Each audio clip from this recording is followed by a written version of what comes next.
বন্ধু শুনছেন 90.8 FM বেতার বিদ্যাসাগর, মেদিনীপুরের একমাত্র কমিউনিটি রেডিও চ্যানেল বেতার বিদ্যাসাগর। আপনার সঙ্গে, আপনার কথায়।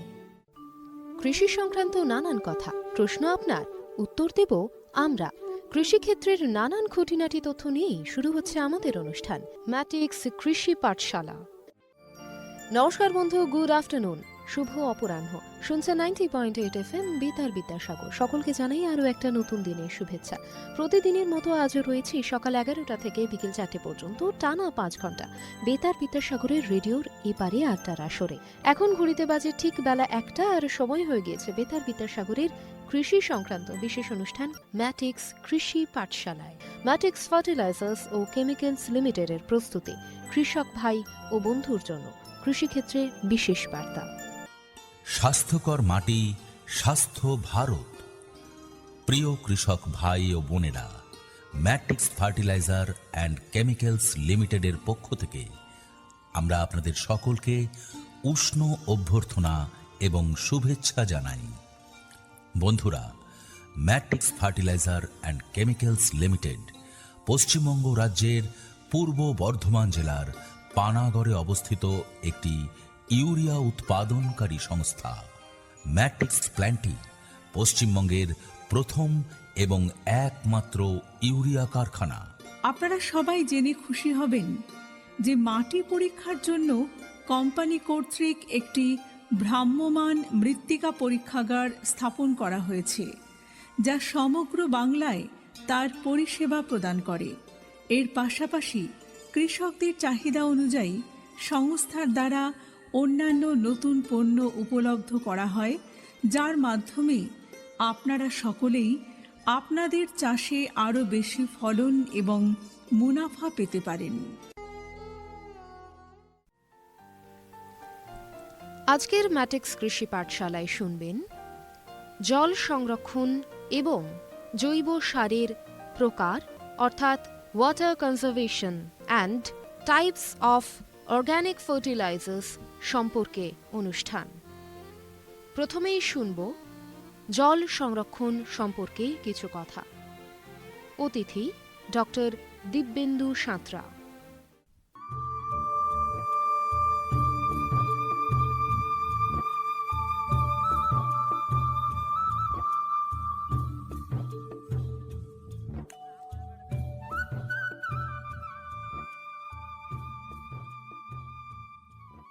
মূলত জল এবং মাটি সংরক্ষণের উপরেই আমাদের কিন্তু আগামী যে কৃষি ব্যবস্থাপনা রূপায়িত হবে।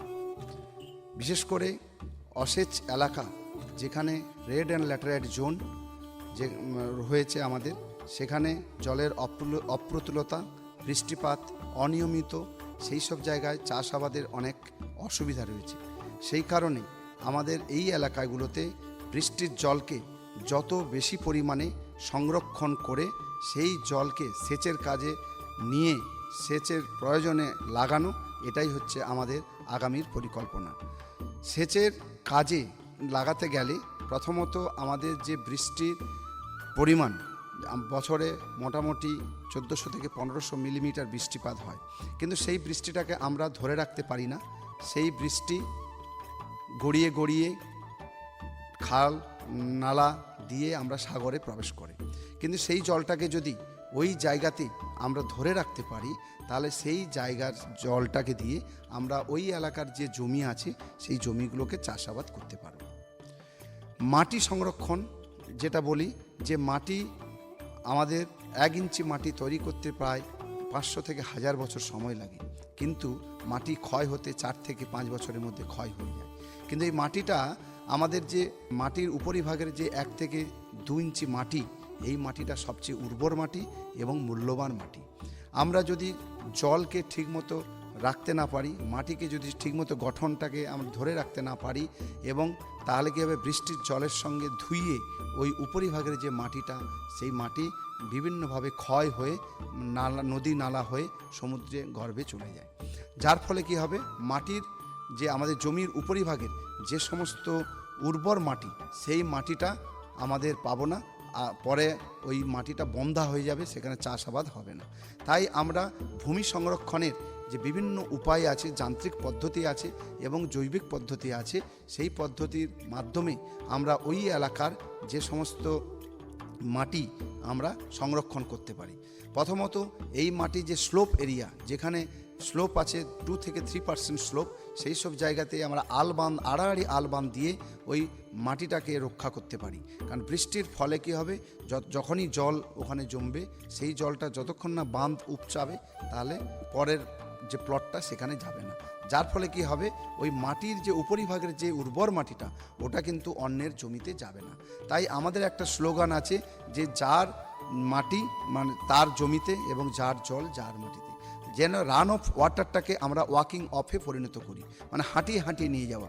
জলটাকে যতটা পরিমাণ স্লোলি হাঁটিয়ে হাঁটিয়ে নিয়ে যেতে পারবো, ততটা কী করবে, ভূগর্ভস্থ জলের পরিমাণও বাড়বে। কারণ আমাদের জল যদি আমরা মাটির তলায় প্রবেশ করাতে না পারি, রিচার্জ অফ গ্রাউন্ড ওয়াটার যদি করতে না পারি, তাহলে নিচে যে জলের স্তর আছে সেই জলের স্তরটা কিন্তু আস্তে আস্তে নেমে যাবে। জলের স্তর নেমে গেলে কি হবে, আমরা আর জল পাবো না। আপনারা জানেন চাষি ভাইরা যে জলের এই অপ্রতুলতার জন্য আমরা অনেক জায়গায় অনেক চাষ মাঝপথে আমরা হারাতে হয়, ফসল আমরা খামারে আনতে পারি না। তো তার জন্য আমি আপনাদের এইটুকু বলতে পারি যে আমরা যথেচ্ছ পরিমাণে জল ব্যবহার না করে প্রয়োজন ভিত্তিক জল ব্যবহার করে এবং বিভিন্ন যে কৃষি প্রযুক্তি আছে যেটাকে মাইক্রো ইরিগেশন বলি, সেই পদ্ধতি ব্যবহার করে আমরা কিন্তু জলের অপচয় রোধ করতে পারি। এই জলের অপচয় রোধ করার মূলত লক্ষ্য হচ্ছে মাইক্রো ইরিগেশন করা। মাইক্রো ইরিগেশনের মাধ্যমে মেনলি আমরা কি ড্রিপ ইরিগেশন এবং হচ্ছে স্প্রিংকলার ইরিগেশন, এই দুটো ইরিগেশনের মাধ্যমে আমরা কিন্তু এখন চাষাবাদ করতে পারি। বিভিন্ন সরকারি মাধ্যমে আমাদের এখন প্রায় 1 একর প্রতি আমরা প্রায় যে মাইক্রো ইরিগেশনের সরঞ্জাম, sprinkler irrigation, portable sprinkler irrigation, তার সরঞ্জাম বিনামূল্যে দেওয়া হচ্ছে। কেবলমাত্র হয়তো জিএসটিটা দিলেই কৃষি দপ্তর থেকে আপনারা পাবেন, এবং আপনারা ইমিডিয়েট নথিভুক্ত করুন পোর্টালে গিয়ে আমাদের কৃষি দপ্তরের সঙ্গে যোগাযোগ করে। তাহলে কি হবে, এই যে প্রযুক্তিটা আপনারা পাবেন তাতে কিন্তু আপনারা লাভবান হবেন। এটা আপনাদের একটা পাইপের মাধ্যমে জলটা যায় এবং জলটা রোটেট হয় এবং চারদিকে ঘুরিয়ে ঘুরিয়ে আমাদের জলটা পড়ে। তাতে কি হবে, সেচের যে জল অনেক কম খরচা এবং কম সময়, লেবার কম লাগবে। শুধু তাই নয়, সার এবং জল একসঙ্গে দেওয়ারও ব্যবস্থা করা যেতে পারে। এটাকে আমরা ফার্টিগেশন বলছি। এই ফার্টিগেশনের মাধ্যমে কিন্তু একই সময়ে সার এবং জল দিয়ে আপনার ফসলটাকে তুলতে পারবেন। এখানে লেবারের কস্ট অনেক কমে যাবে। পাওয়ার শুধু সাপ্লাই একটু লাগবে, পাওয়ার সাপ্লাই সেটা পাম্পিং পাওয়ার স্টেশন হতে পারে, পাম্পিং মেশিন হতে পারে, বা ইলেকট্রিক্যাল হতে পারে, ডিজেল হতে পারে, যা কিন্তু পাওয়ার দিয়ে জলটাকে আমাদের ফোর্সলি তুলতে হবে। এর ফলে কি হবে, যে আমরা যে সমস্ত পশ্চিম মেদিনীপুরের বিশেষ করে লাল কাঁকুড়ে অঞ্চল যেখানে জলের অপ্রতুলতা রয়েছে, সেখানে আমাদের জলবিভাজিকা বা আমাদের ওয়াটার শেড, এই ওয়াটার শেড তৈরি করেও আমরা কিন্তু একটা ছোট ছোট এরিয়া, যেখানে 500 থেকে 1000 হেক্টরের মধ্যে এরিয়াকে আমরা ডেভেলপ করতে পারি। এই জলবিভাজিকার মধ্যে যে সমস্ত পরিবার, যে সমস্ত গ্রাম যারা আছেন মানুষজন, তাদেরকে নিয়েই একটা জলবিভাজিকার ফ্যামিলি বা পরিবার তৈরি করা হয়, এবং সেখানে ইন্টিগ্রেটেড ওয়েতে আমরা সেখানে কোন জমিতে কি ফসল হবে এবং কোথায় আমাদের পুকুর কাটার প্রয়োজন আছে, কোথায় আমাদের সেচের প্রয়োজন আছে, এবং কোথায় আমরা মানুষকে স্বনির্ভর করার জন্য সেলফ হেল্প গ্রুপ বা স্বনির্ভর গোষ্ঠী তৈরি করে তাদেরকে স্বনির্ভর হওয়ার লক্ষ্যে এগিয়ে দিতে পারবো। তো জলবিভাজিকার মাধ্যমে আমাদের ওই এলাকার যে আর্থসামাজিক উন্নয়ন, এটাকেই কিন্তু আমরা ঘটাতে পারবো। এই ঘটাতে গেলে যেটা সবচেয়ে বড় দরকার, সেটা হচ্ছে বায়ো ফার্টিলাইজার বা আমাদের জৈব সার বা জৈব ঔষধ প্রয়োগ। কারণ জৈব এমন একটা জিনিস, জৈব ভিলেজ আমরা তৈরি করছি আজ। কারণ PKVY পরম্পরাগত কৃষি যোজনা, এটার মাধ্যমে কিন্তু আমরা জৈব কৃষি তৈরি করছি একটা এলাকাকে ধরে, যেখানে টোটালি সিড প্রোডাকশান এবং যত কিছু উৎপাদিত ফসল হচ্ছে সেখানে জৈব ছাড়া কোনো রাসায়নিক থাকছে না। এটা সরকারিভাবে আমরা চাষিদেরকে, বিভিন্ন এলাকার চাষিদেরকে আমরা সাহায্য করছি এবং তাদেরকে উদ্বুদ্ধ করতে বিভিন্ন এলাকায় ডেমনস্ট্রেশন এবং PKVY উপরে আমরা খুব নির্দিষ্টভাবে খুব খুব উদ্যোগ নিয়েছি যাতে জৈবকে আমরা বেশিভাবে ছড়িয়ে দিতে পারি চাষিদের মনে। কারণ জৈব সারে হয়তো বেশি পরিমাণে লাগবে, কিন্তু সেখানে আমাদের কোয়ালিটি ফসল বা বীজ বা সবজি যেটাই আপনি উৎপাদন করবেন তার কোয়ালিটি মানে গুণগত মান ঠিক হবে এবং গুণগত মানের অনেক বেশি পাবেন, এবং সেখান থেকে আপনার যে বিক্রিত মূল্য বা আপনার যে বাজার দরটা অনেকটাই বেশি পাবেন। অতএব সেই লক্ষ্যে আমাদের এগিয়ে যেতে হবে। এই জলবিভাজিকার মাধ্যমে আমরা যে সমস্ত এলাকার জলটা, ওই এলাকার জলটা একটা নির্দিষ্ট জায়গায় আমরা ধরে রাখতে পারবো। প্রথমত বলি যে জলবিভাজিকা বলতে কি বলা হয়। চাষি ভাইরা হয়তো ভাববেন যে জলবিভাজিকা কি। জলবিভাজিকা আর কিছুই না, একটা ভূখণ্ড, যে ভূখণ্ডের উপরে পতিত বৃষ্টির জল যে বিভিন্ন নালা উপনালা হয়ে বিভিন্নভাবে ছড়িয়ে একটা নির্দিষ্ট নিকাশি নালা হয়ে বেরিয়ে যায়, সেই নির্দিষ্ট নিকাশি নালার যে উপরিভক্ত জমি, সেই জমিটাকে আমরা বলছি জলবিভাজিকা। কারণ জলটা বিভিন্নভাবে ভাগ হয়ে চলে যায়। তো সেই জলটাকে আমরা মিষ্টির জল, কারণ আমরা জানি, আমাদের যদিও জানি আমরা 3 ভাগ জল 1 ভাগ স্থল তো পৃথিবীতে, কিন্তু সেই বেশিরভাগ ওই জলটা যেটা আছে 3 ভাগ জল, তার মধ্যে 97% নোনা জল। যে জলটা আমাদের না আমাদের চাষাবাদে লাগবে, না আমাদের গবাদি পশুর ক্ষেত্রে লাগবে, না আমাদের ইন্ডাস্ট্রিতে লাগবে, বা আমাদের দৈনন্দিন কাজে আমরা লাগাতে পারবো। কিন্তু আর বাকি যে 3% জল আছে তার মধ্যে কিছুটা আছে বরফ গলা জল, উপরে পাহাড়ের উপরে বরফভাবে আছে, এবং বাকি কিছু আছে ভূগর্ভস্থ জল। তাহলে আমরা বৃষ্টির জলটা সবচেয়ে একমাত্র জল, যে জলটাকে আমরা উপরিভাগে ধরে রেখে সেটাকে আমরা কাজ করতে পারি। জল স্বাস্থ্যকর মাটি, স্বাস্থ্য ভারত। প্রিয় কৃষক ভাই ও বোনেরা, ম্যাট্রিক্স ফার্টিলাইজার অ্যান্ড কেমিক্যালস লিমিটেডের পক্ষ থেকে আমরা আপনাদের সকলকে উষ্ণ অভ্যর্থনা এবং শুভেচ্ছা জানাই। বন্ধুরা, matrix fertiliser and chemicals limited Paschimbanga রাজ্যের পূর্ব বর্ধমান জেলার পানাগড়ে অবস্থিত একটি ইউরিয়া উৎপাদনকারী সংস্থা। ম্যাট্রিক্স প্ল্যান্টটি পশ্চিমবঙ্গের প্রথম এবং একমাত্র ইউরিয়া কারখানা। আপনারা সবাই জেনে খুশি হবেন যে মাটি পরীক্ষার জন্য কোম্পানি কর্তৃক একটি ভ্রাম্যমাণ মৃত্তিকা পরীক্ষাগার স্থাপন করা হয়েছে, যা সমগ্র বাংলায় তার পরিষেবা প্রদান করে। এর পাশাপাশি কৃষকদের চাহিদা অনুযায়ী সংস্থার দ্বারা অন্যান্য নতুন পণ্য উপলব্ধ করা হয়, যার মাধ্যমে আপনারা সকলেই আপনাদের চাষে আরও বেশি ফলন এবং মুনাফা পেতে পারেন। ধরনের কোথার থেকে পাই? আমরা মূলত জল পাই দুটো উপায়। একটা হচ্ছে সারফেস ওয়াটার, একটা হচ্ছে হাইড্রোস্কোপিক ওয়াটার, মানে আমরা ভূগর্ভস্থ জল। একটা হচ্ছে ভূমির উপরিপৃষ্ঠের জল, একটা হচ্ছে ভূগর্ভস্থ জল। উপরিপৃষ্ঠের জল মানে নদী, নালা, ডোবা, খাল, বিল, বিভিন্ন জায়গায় যে সমস্ত বৃষ্টির জল এসে অ্যারেস্ট হয়, ধরে রাখে, সেই জলটা দিয়ে আমরা বিভিন্ন কাজ করতে পারি। তো আর ভূগর্ভস্থ জল কি? যেখান থেকে আর মাটির তলা থেকে জলটা আমরা তুলে, যেটা shallow, deep tubewell, mini deep tubewell, বিভিন্ন ভাবে জলটা তুলে আমরা সেচের কাজে বিভিন্ন জায়গায় আমরা কাজে লাগাতে পারি। অতএব জলকে অপচয় রুখতে আমাদের যে সমস্ত পরিকল্পনা নিতে হবে, তাতে প্রথমত হচ্ছে একটা ঢল বাঁধ, জমিতে ঢল বাঁধ করতে পারি। বৃষ্টির জল যেদিকে স্লোপ আছে, স্লোপের এগেনস্টে বাঁধ দিয়ে ভালো করে বৃষ্টির জলটাকে ধরে রাখা। রেন ওয়াটার হারভেস্টিং ট্যাঙ্ক করতে পারি, এবং বৃষ্টির জলকে ধরে রাখার জন্য পার্কুলেশন ট্যাঙ্ক করতে পারি, ফার্ম পন্ড করতে পারি, বিভিন্ন রকমের এই সমস্ত স্ট্রাকচার করে করতে পারি। এছাড়া আমরা আজকাল দেখছেন যে শহুরে এলাকায় যে সমস্ত বাড়ি, বিল্ডিং, ফ্ল্যাট, বহুতল বাড়ি হচ্ছে, তারও রুফটপ ওয়াটার আমরা করছি। রুফটপ ওয়াটারটাকে নির্দিষ্ট একটা পাইপ দিয়ে আমরা নিচে কি করছি না, একটা ট্যাঙ্কি করে জলটাকে রাখছি, এবং সেই জল থেকে কিন্তু আমরা গার্ডেনিং থেকে শুরু করে বিভিন্ন জায়গায় আমরা সেচের কাজে ব্যবহার করছি।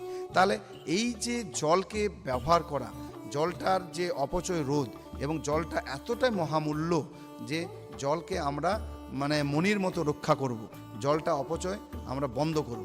সেই করতে গেলে কিন্তু আমাদের চাষাবাদে কিছু প্রযুক্তিতে কিন্তু একটু পরিবর্তন করতে হবে। যেমন যে সমস্ত শস্য জল বেশি লাগে সেটাকে আমরা কম পরিমাণে ব্যবহার করতে হবে। যেমন ধান চাষে সবচেয়ে বেশি জল লাগে, অতএব ধান চাষটা আমি করতে বারণ করব না, কিন্তু ধান চাষটা যতটা পরিমাণে কম করবেন তার চেয়ে বেশি যদি আমি সর্ষে চাষ করতে পারেন, ডাল জাতীয় শস্য চাষ করতে পারেন, এইগুলো চাষ করলে কি হবে, কম জলে কম সেচে আপনি সুন্দর একটা ভালো ফসল তুলতে পারবেন। তাহলে আমাকে মূলত লক্ষ্য রাখতে হবে যে কোন কোন ফসলের ক্ষেত্রে কম জল ব্যবহার করে আমি ফসল তুলতে পারবো। আমি গম চাষ করতে পারি, গমে যদিও 4-5টা সেচ লাগে, কিন্তু আমি যদি 3টে সেচ, একটা ক্রিটিক্যাল ইনিশিয়েশন রুট স্টেজ, একটা হচ্ছে মিল্ক স্টেজ, আর একটা যে বিফোর রাইপেনিংয়ের আগে যদি আমি দিতে পারি, 3টে সেচে যদি ভালোভাবে দিতে পারি, সেটাতেও আমি কিন্তু ফসলটাকে তুলে আনতে পারবো। অতএব এই ধান চাষের ক্ষেত্রেও যাতে জল না জমিয়ে রাখতে হয়, তার জন্য SRI বা সিস্টেম অফ রাইস ইন্টেন্সিফিকেশন একটা টেকনোলজি আছে, এই পদ্ধতিতেও ধান চাষ আমরা করতে পারি। তাহলে এই সব পদ্ধতি যদি অবলম্বন করতে পারি, তাহলে কিন্তু আমরা অনেকটাই সেচের জলটাকে আমরা জুডিশিয়ালি ব্যবহার করতে পারবো। এছাড়া মাইক্রো ইরিগেশনে যেটা বলেছিলাম একটু আগে, সেটা হচ্ছে স্প্রিংকলার ইরিগেশন যেমন বলেছিলাম, তার আরেকটা আছে কি না ড্রিপ ইরিগেশন। ড্রিপ ইরিগেশন কি না বিন্দু বিন্দু সেচ। এই বিন্দু বিন্দু সেচটা কি না কোনো এক ফসল, সেটা আপনাদের ফল হতে পারে, সবজি হতে পারে, সেই ফসলের যে ডিস্টেন্স, যে রো টু রো বা আমাদের প্ল্যান্ট টু প্ল্যান্ট ডিস্টেন্স আছে, সেই ডিস্টেন্সে পাইপ পেতে একটা নজেলের দ্বারা একটা ড্রিপ করে, যেমন আপনারা স্যালাইনের জল ড্রিপ দেন না, সেই ড্রিপ দিয়ে আস্তে আস্তে করে রুট জোনটাকে শুধু ভিজিয়ে রাখছে, যার ফলে কি হচ্ছে, ইভাপোরেশনে জল নষ্ট কম হচ্ছে এবং জলের অপচয় কমছে। থরো জল ফ্লাড ইরিগেশন দিলে জল যতটা না গাছ নেয় তার চেয়ে বেশি জল নষ্ট হয়। তাহলে এই সমস্ত টেকনোলজি যদি আমরা ব্যবহার করি, তাহলে কিন্তু আমরা জলের অপচয় কমাতে পারবো। এছাড়া যে সমস্ত এলাকায় মাটির গুণাগুণ খুবই কম, সেখানে জৈব পদার্থের খুব কম, সেখানে কিন্তু আমরা পশ্চিম মেদিনীপুরে বিশেষ করে লাল কাঁকুড়ি এলাকাতে কাজু বাদামের গাছ কিন্তু ভালো হয়। কাজু বাদামের গাছ যদি আমরা করতে পারি, তাহলে কাজু বাদাম থেকে আমরা অনেক আয় করতে পারি। কারণ ওই জমিতে যে তার জমি, সেই জমিতে কিন্তু কোনোদিনও আমাদের যে মেন ফসল, সেই ফসলগুলো কিন্তু হবে না, কিন্তু সেই জমিটাকে তো আমরা ফেলে রাখতে পারি না। সেই জমিতে আমরা যদি এই ধরনের কাজু বাদামের চারা লাগাতে পারি, তাহলে সেইখান থেকে 2 বছর থেকে 3 বছরের পর ফুল আসবে, ফল হবে, এবং সেখান থেকে আমরা কিন্তু প্রভূত রোজগার করতে পারবো। কারণ কাজু চাষ এমন একটা চাষ, যে চাষে আপনার বিক্রি করার কিন্তু কোনো অসুবিধে হবে না। কারণ কাজুটার যে মার্চেন্ট আছে, তারা কিন্তু মাঠে এসে তারা পুরো ক্রয় করে নিয়ে চলে যান, তো সেখান থেকে আমরা অনেকটাই লাভবান হব। তাহলে আমাদের কৃষক বন্ধুরা যারা শুনছেন, তাদের উদ্দেশ্যে এইটুকুই বলবো যে মাটি এবং জল এই দুটো সংরক্ষণ খুবই জরুরি। কারণ মাটি এবং জল যদি না সংরক্ষণ করেন, তার উপরেই দাঁড়িয়েই কিন্তু আমাদের যত ধরনের আমাদের ফসল আমরা আজ ফলাচ্ছি, সেই ফসলগুলো নির্ভর করছে সেই মাটির উপরে। অতএব মাটিটাকে যদি আমি ভালো করে তৈরি করতে পারি, মাটিতে যদি জৈব পদার্থ পরিমাণ মতো দিতে পারি, মাটির মধ্যে যদি মাইক্রো অর্গানিজম ভালো থাকে এবং মাটিটা যদি ওয়াটার হোল্ডিং ক্যাপাসিটি থাকে, তাহলে সেই মাটিতে আমরা সোনা ফলাতে পারবো। অতএব মাটির জৈব পদার্থকে রক্ষা করা এবং মাঝে মাটির স্বাস্থ্য পরীক্ষা করা। মাটির স্বাস্থ্য পরীক্ষা করার জন্য মাটিরকে আমরা স্যাম্পল নিতে পারি। সেই স্যাম্পল আমাদের কৃষি দপ্তরের যে সমস্ত ল্যাবরেটরি আছে, মাটি পরীক্ষাগার আছে, সেই মাটি পরীক্ষাগারে নিয়ে গিয়ে আপনার ওই জমির মধ্যে কি পরিমাণ কি আছে, কতটা আপনার নিউট্রিয়েন্ট আছে, কোন নিউট্রিয়েন্ট কতটা পরিমাণ আছে, সেইগুলোকে আপনি নিরূপণ করা এবং তার উপর ভিত্তি করে আপনি আগামী দিনে ওই আপনার জমিতে কী ধরনের সার প্রয়োগ করবেন, সেটা কিন্তু নির্ধারণ হবে। এইভাবে কিন্তু আপনি কাজ করতে পারেন। চাষি ভাইদের বেশি করে আরও উদ্বুদ্ধ করছি যে আপনারা জৈব নিয়ে কাজ করুন। জৈবের মধ্য দিয়ে কিন্তু আপনার আগামী দিন আমাদের এগোতে হবে। কারণ রাসায়নিক সার কম ব্যবহার করে আমাদের জমির গুণগত মান ঠিক রেখে এবং সেখান থেকে উৎপাদিত ফসলের গুণগত মান আমরা সঠিকভাবে পাবো।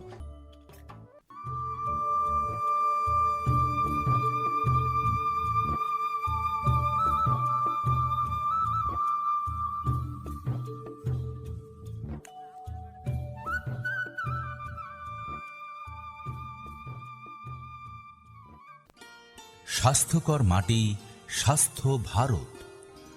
প্রিয় কৃষক ভাই ও বোনেরা, ম্যাট্রিক্স ফার্টিলাইজার অ্যান্ড কেমিক্যালস লিমিটেডের পক্ষ থেকে আমরা আপনাদের সকলকে উষ্ণ অভ্যর্থনা এবং শুভেচ্ছা জানাই। বন্ধুরা, matrix fertiliser and chemicals limited Paschimbanga রাজ্যের পূর্ব বর্ধমান জেলার পানাগড়ে অবস্থিত একটি ইউরিয়া উৎপাদনকারী সংস্থা। ম্যাট্রিক্স প্ল্যান্টটি পশ্চিমবঙ্গের প্রথম এবং একমাত্র ইউরিয়া কারখানা। আপনারা সবাই জেনে খুশি হবেন যে মাটি পরীক্ষার জন্য কোম্পানি কর্তৃক একটি ভ্রাম্যমাণ মৃত্তিকা পরীক্ষাগার স্থাপন করা হয়েছে, যা সমগ্র বাংলায় তার পরিষেবা প্রদান করে। এর পাশাপাশি কৃষকদের চাহিদা অনুযায়ী সংস্থার দ্বারা অন্যান্য নতুন পণ্য উপলব্ধ করা হয়, যার মাধ্যমে আপনারা সকলেই আপনাদের চাষে আরও বেশি ফলন এবং মুনাফা পেতে পারেন।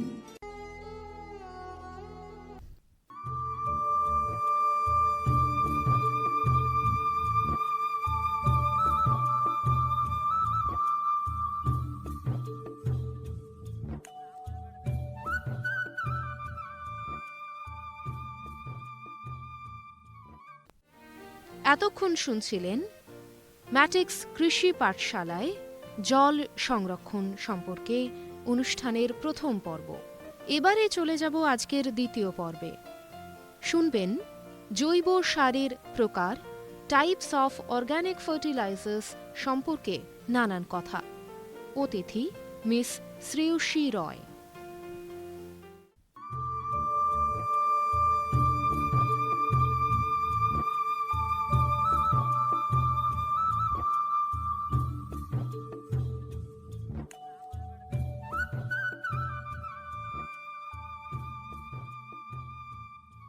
জৈব কৃষি। জৈব কৃষি কি?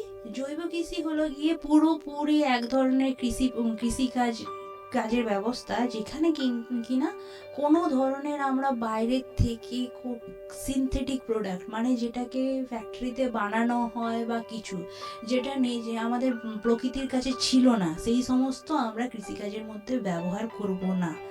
সেখানে কি হয়, যে এখানে কি হয়, আমরা বাইরের থেকে কোনো সার ব্যবহার করব না, কোনো কীটনাশক ব্যবহার করব না, কোনো ধরনের ওষুধ কোনো কিছুই ব্যবহার করব না। তাহলে আমরা চাষটা করব কি করে? সেখানে আমরা যদি বলি আমার গাছের পুষ্টির জন্য, শস্যের পুষ্টির জন্য কি করব, তাহলে ওই গোবর সার, কেঁচো সার, এইগুলো দিয়ে আমরা গাছের পুষ্টি এটা দিতে পারি। এছাড়া আমার কি করতে পারি, আমাদের যে ক্রপ রেসিডিউ, মানে আমাদের যে আগের গাছের যে অবশিষ্টাংশ যেগুলো পড়েছিল, সেগুলো আমরা জমিতে দিতে পারি। এছাড়াও আমাদের আছে পঞ্চগব্য বলে বিভিন্ন ধরনের পঞ্চগব্য, মানে গরুর থেকে 5টা জিনিস যেগুলো আছে, কি গোবর,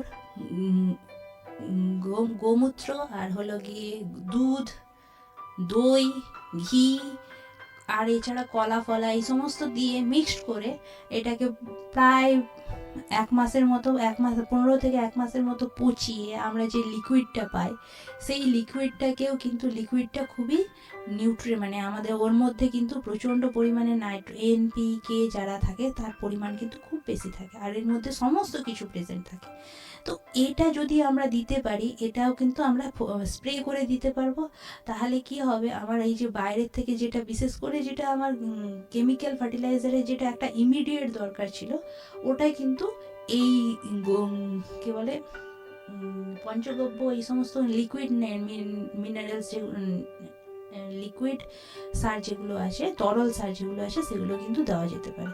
এছাড়া সবুজ সার যেটা বলেছিলাম, সবুজ সার হলো গিয়ে সিম্পল ধনচা বা শনকে যদি আমরা মাটিতে 20 থেকে 25 কেজি পার হেক্টর সিড রেট দিয়ে, মানে বীজ দিয়ে যদি আমরা ছড়িয়ে দিতে পারি, আর ওইটাকে 1 মাস থেকে 1.5 মাসের মাথায় যদি ওটা জমিতে মিশিয়েও দিতে পারি, তাহলে কিন্তু আমাদের অনেকটা মানে কি বলা যায়, পুষ্টির দিকটা, মানে যে মিনারেলসগুলো লাগবে এর জন্য, NPK নিউট্রিয়েন্টস যেগুলো লাগবে, যেটার জন্য আমার গাছের বৃদ্ধির জন্য, সেটা কিন্তু অনেকটাই সাপ্লাই হয়ে যায়। এটা হতো, তাও গেল আমাদের গাছের পুষ্টির জন্য। তাহলে এবার গাছে যদি পোকা লাগে তখন কি করব? তখন তো কোনো পেস্টিসাইড দেওয়া যাবে না, বাইরের থেকে কোনো কীটনাশক দেওয়া যাবে না। তো এখানে কি করলাম, এখানে বিভিন্ন ধরনের এই ধরনের নিম তেল বা আমার কি বলা যায় বিভিন্ন ধরনের নিম তেল বা ওখানে যে গাছটা, বিশেষ করে আমাদের বলা হয় যেটা লোকালে কোনো গাছ হচ্ছে, যেই গাছটাকে ওই পোকাটা অ্যাটাক করছে না, তাহলে কোনো একটা রিজন আছে। তো হঠাৎ করে তো তাকে অ্যাটাক করবে না, এরকম হয় না। তাহলে তার কাছে ক্ষমতা আছে ওই গাছটাকে, ওই পোকাটাকে রোধ করার জন্য। সেই পাতাকে যদি আমরা, তার পাতার রসটাকেই যদি আমরা নির্যাস মানে রসটাকেই যদি আমরা জলের সঙ্গে মিশিয়ে ছড়িয়ে দিই, তাহলে কিন্তু ওই পোকা আর আসে না। এটা একটা গেল। এছাড়াও আমাদের ব্রহ্মাস্ত্র, অনেক কিছুই আছে যেগুলো আমাদের এই জৈব সারের মধ্যেই পড়ছে, জৈব সার বা জৈব কি বলা যায় কি পতঙ্গনাশক বলে। এছাড়া আরও করা যেতে পারে বিভিন্ন ধরনের, যেমন কয়েকটা আগাছা বা এটা আমাদের আছে কি ন্যাচারাল এনিমি, মানে যে পোকাটা আমার গাছকে খাচ্ছে সেই পোকাটাকে খাওয়ার জন্য কেউ না কেউ আছে। পাখি থাকতে পারে বা অন্য কেউ থাকতে পারে, ব্যাঙ থাকতে পারে। তো সেই সমস্ত জিনিসকে যদি আমরা ইন্ট্রোডিউস করিয়ে দিই, তাহলে ওই পোকার নিয়ন্ত্রণটাও হয়ে গেল। এছাড়া আমাকে বাইরে যে পোকাগুলো আমার ভালো, বিশেষ করে কীটনাশক দিলে হলো গিয়ে কি আমাদের কেঁচো বা মৌমাছি বা প্রজাপতি এগুলো নষ্ট হয়ে যাচ্ছে। সেখানে কি হলো, আমার ওই কীটনাশকটা ছড়ালে শুধুমাত্র যে পোকাগুলো আমার ক্ষতি করছে সেগুলোকেই কন্ট্রোল করতে হবে। এছাড়া বলবো জলের ব্যাপারটা কি, জল আমাদের কিন্তু প্রচণ্ড পরিমাণে এখানে জলের বিভিন্ন জায়গায় শর্টেজ পড়ছে, তাই তো। তো জলকে আমাকে বাঁচাতে হবে। তাহলে হয় রেন ওয়াটার, মানে আমাদের বৃষ্টির যে জলটা আছে সেটাকে হয় সংরক্ষণ করতে হবে, সেটা ওই ড্রেন দিয়ে বয়ে চলে গেল, সেরকম করলে কিন্তু ওটা অনেকটাই নষ্ট হচ্ছে, তাই তো। তো তাকে আমার হয় জল মাটির নিচে ঢোকাতে হবে, নয় আমাকে সেই জলটাকে আমরা সংরক্ষণ করে আমরা যে বাগানে জল দেওয়া বা এক্সট্রা কোনো জল দেওয়ার কাজ আছে সেটাকে কিন্তু আমরা ওখান থেকেই করতে পারি। এছাড়া জমিতে তাহলে কিভাবে জল সংরক্ষণ করবে বা মাটি সংরক্ষণ করবে, সেখানে আরেকটা করা যেতে পারে মালচিং দিয়ে। মালচিং বলতে আগের বছরের যে ওই খড় বা বিভিন্ন প্লাস্টিক মানে পলিথিন দিয়ে ঢাকা দিয়েও আমরা কিছুটা পরিমাণ, বিশেষ করে আমাদের সবজি জমিতে গাছগুলো অনেকটা দূরেই লাগানো থাকে, তার মাঝখানের জমিটা যদি আমরা প্লাস্টিক দিয়ে বা পলিথিন দিয়ে বিছিয়ে দিই, তাহলে কিন্তু জলের যে বাষ্প হয়ে বেরিয়ে যাওয়াটা, মাটির যে জলের পরিমাণটা কমে যায়, আমাদেরকে জলও কম দিতে হয়। এছাড়া এটা আবার সাইড বাই সাইড যদি আমি খড় দিয়ে ঢাকা দিয়ে দিই, তাতে কি হয়, আমার ওই যে খড়টা আবার পচে গেলে ওই খড়টা আবার আমার নিউট্রিয়েন্টও সাপ্লাই করে দিল।